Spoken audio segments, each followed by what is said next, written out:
हाय। तो एक भाई की प्रॉब्लम आई है एंड प्रॉब्लम स्लाइटली सीरियस है, so it would be better अगर तुम कान खोल के अटेंटिवली बैठ जाओ। And before I start with the problem, तुम भी मुझे डीएम कर सकते हो। हम ऑन अ पर्सनल लेवल उस प्रॉब्लम को सॉर्ट आउट करेंगे साथ में, and then later I will bring up a video for it ताकि तुम्हें और ज़्यादा क्लैरिटी मिले। तो प्रॉब्लम ये है कि हमारे भैया गए किसी कॉलेज वॉलेज में। वहाँ पर उन्हें एक लड़की दिखी, लड़की पसंद आई। तो भैया ने बात करनी चालू कर दी हमारे भाई ने, और बात बढ़ते बढ़ते बढ़ गई। वो दोनों अच्छे दोस्त बन गए।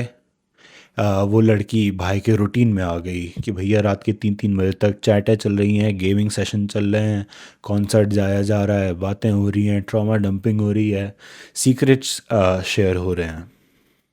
अब भाई ने अपनी इंटेंशंस दिखाई होंगी, तो लड़की पुल बैक कर गई। उसने बोला कि I love you but in a platonic way, या फिर you know you are perfect to date but तुम थोड़े छोटे हो, I would date you if you are taller. अब यहाँ पे अपने आप में दिक्कत है, बट लेट्स मूव ऑन। उस लड़की ने भाई को एक दिलासा दिया कि नहीं, मैं तो किसी को डेट करना ही नहीं चाहती। But then comes the third character, और तीसरा कैरेक्टर सडनली उस लड़के के साथ रिलेशनशिप में आ जाता है, और हमारे भाई उस बंदी और उस बंदे के बीच के बंदर बन जाते हैं। जब भी रिलेशनशिप में कुछ ख़राब होता है, लड़की रोते रोते भाई के पास आ जाती है। भाई उसे संभालता है, उसका इमोशनल टैम्पॉन बनता है, उसकी मदद करता है। एंड एज सून एज लड़की चुप हुई नहीं कि वो हमारे भाई को भूल जाती है, कंप्लीटली इग्नोर कर देती है, एंड देन वो बॉयफ्रेंड से चिपक जाती है दोबारा। अब बीच में वो दोबारा से रोती हुई आई होगी कभी, और भाई ने कुछ एडवाइस दी, और वो एडवाइस लड़की ने ढंग से फॉलो नहीं करी और बात बिगड़ गई। तो लड़की ने भाई पर ब्लेम डाला, तो उन दोनों की दोस्ती बिगड़ गई। तो क्या हुआ कि हमारा भाई फ्रस्ट्रेट होकर कर दिया कि जाओ, नहीं कर रहा बात, अब यहाँ से बात ख़त्म है। तो फिर वो रोते रोते आ गई, दोबारा हाथ वाथ पकड़ लिया और रोने लगी कि मुझे ज़रूरत है, ये है वो है। तो अभी प्रॉब्लम ये है कि he is in an emotional dilemma. उनको पता नहीं है कि क्या करें, कैसे करें, उनका दिल रोज़ दुखता है। एंड भैया, ये दिक्कत ना फेयरली कॉमन है, मेरे मेरे खुद के साथ ये 2 बार हो चुकी है। इस सिचुएशन में मैं तुम्हें जो पहली चीज़ बताना चाहूँगा वो ये है कि मेरे दोस्त, ये समय भी कट जाएगा, ये समय भी निकल जाएगा। तुम एक ऐसी सुबह जगोगे जहाँ पर तुम बहुत ही खुश मिजाज से जगोगे। तुम्हें एक बार भी कुछ भी ऐसे थॉट नहीं आएंगे, उस लड़की के बारे में कोई थॉट नहीं आएगा, and you would peacefully begin your day. And trust me, ऐसे दिन बहुत जल्दी आते हैं अगर तुम ये फर्दर ऑन कुछ चीज़ें करो। अब थोड़ा सा बात कर लेते हैं डेटा की। तो जैसा भाई ने प्रॉब्लम बताई, उसके हिसाब से पहली चीज़ ये है कि लड़की ने बोला, तुम एग्जैक्ट सेंटेंस सुनना, कि I would date you but तुम हाइट में थोड़े से छोटे हो, काले हो, गोरे हो, मोटे हो, वॉट एवर, कोई ऐसी चीज़ जो वो लड़का चेंज नहीं कर सकता। अब ऐसे में लड़की ने क्या किया, अगर मैं तुम्हें लड़की का माइंडसेट बताऊं, तो उसने ये तो रख दिया कि हाँ, मतलब I need you to be involved with me, मुझे तेरी अवेलेबिलिटी चाहिए। बट मैं एक रीज़न, एक जस्टिफिकेशन घुसेड़ देती हूँ ताकि तू डेट करने के लिए एलिजिबल ना हो। अब I don't know if that's conscious for her और subconscious for her, let's not turn her into a villain in this. But यहाँ पे हुआ ये कि उसने लटका के छोड़ दिया कि भैया यूल ट्राई कि वो बस कैसे ऐसे मान जाए, क्योंकि वो पसंद तो करती है टेक्निकली, बट एक चीज़ है जो उसे रोक रही है। बहुत बड़ा रेड फ्लैग। दूसरा red flag, the blame game, कि भाई कुछ भी दिक्कत हुई, उसका सारा इफेक्ट तुम पे बरसा दिया। हमेशा वो तुम पे इमोशनली आके बरस रही है, तुम उसे बार बार इमोशनली बचा रहे हो। ये अनदर बड़ा रेड फ्लैग। और तीसरा, कि जैसे ही तुम एक safe boundary, healthy boundary draw करते हो, तुम कनेक्शन कट ऑफ करते हो, फिर रोती रोती आ जाती है और हाथ वाथ पकड़ लेगी, मतलब इमोशनली दोबारा से तुम्हें कैप्चर करने का ट्राई करेगी। This is the biggest red flag which signifies everything that I am gonna say. वो ये है कि देखो, it's gonna sound a little rude, but consciously या सबकॉन्शियसली वो लड़की तुम्हें यूज़ कर रही है for her own emotional convenience. वो अपने खुद के जो इमोशनल डिसरेगुलेशन है उसको संभालने के लिए तुम्हारा सहारा ले रही है।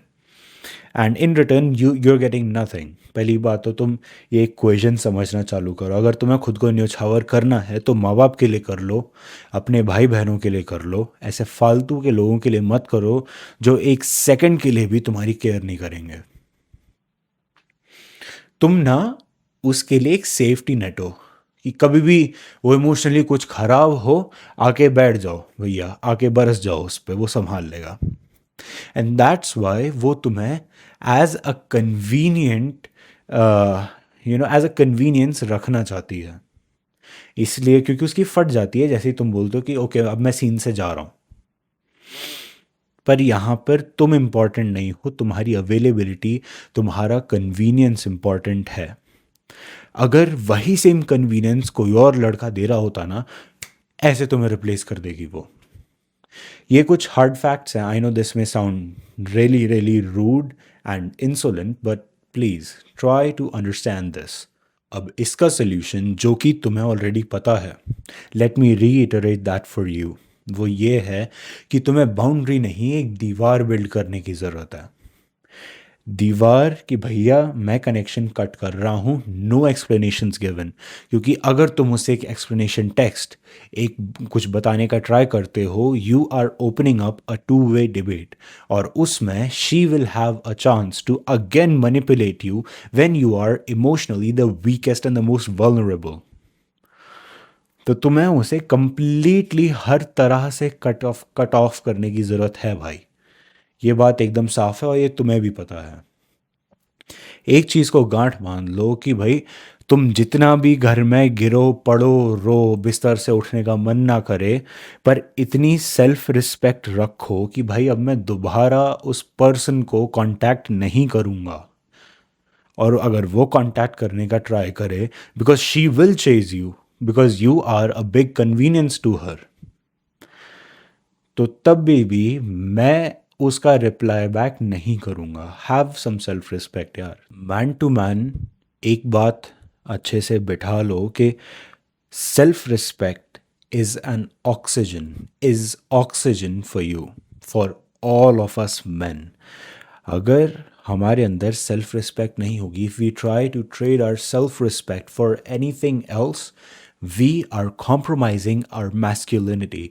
बिकॉज सेल्फ रिस्पेक्ट का मतलब है कि मैं अभी भी कॉम्पिटेंट हूँ, केपेबल हूँ, मुझे खुद को कॉम्प्रोमाइज़ नहीं करना पड़ा for any circumstances, and that further on fuels your competence even more.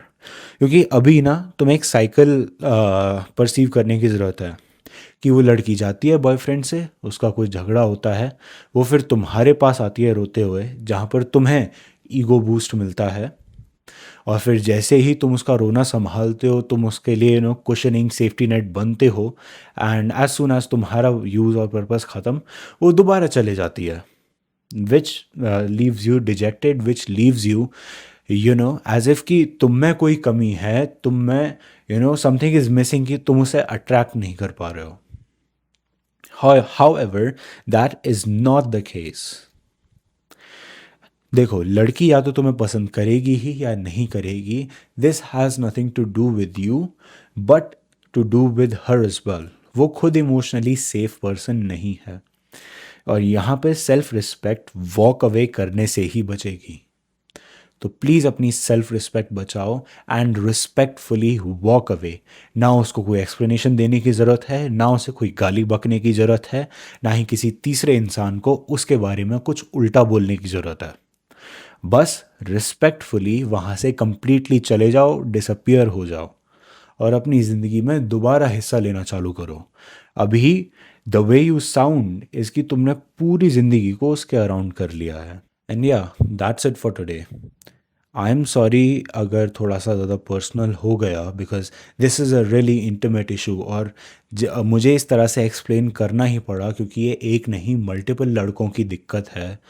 And बाकी लड़के भी ऐसे ही समझ पाएंगे। सो या यारों, दोस्तों, भाइयों, अपना ध्यान रखो and I will meet you in the next one. Life में कोई भी दिक्कत आ रही हो, परेशानी आ रही हो, मुझे डीएम करो। You are not overburdening me by sending your problems. मेरा काम ही यही है। So yeah I will meet you in the next one. तब तक के लिए बाय बाय।